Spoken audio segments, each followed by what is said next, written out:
अस्सलाम वालेकुम। मैं जा रहा हूँ Dubai creek harbour festival city से। ये फेस्टिवल सिटी का स्टेशन है। यहाँ से क्रीक हार्बर के लिए बोट निकलती हैं शाम 4 बजे के बाद और ये 2 दिरहम सिर्फ चार्ज करते हैं। यहाँ से दोनों साइडों पे जाते हैं। क्रीक साइड जो मेट्रो स्टेशन साइड है क्रीक की, उस साइड पे भी, और दूसरी तरफ क्रीक हार्बर की साइड में जाती हैं जो कि फ्यूचर डाउनटाउन है। ये जा रही है क्यों क्रीक हार्बर की तरफ। ये सामने जो आपको नज़र आ रहा है, तो इसकी आप बोट राइड देखेंगे।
ये पीछे स्टाफ है, इधर इन्होंने ड्रॉप किया हमें दुबई फेस्टिवल सिटी से दुबई क्रीक तक। इधर तक 2 दिरहम चार्ज करते हैं। 15 मिनट की राइड है तकरीबन।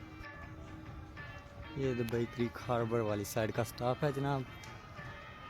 ये दूर बुर्ज खलीफा, लेकिन उधर सूरज है, इस टाइम कुछ भी नज़र नहीं आ रहा। ये दुबई क्रीक हार्बर है जो कि न्यू डाउनटाउन होगा फ्यूचर में।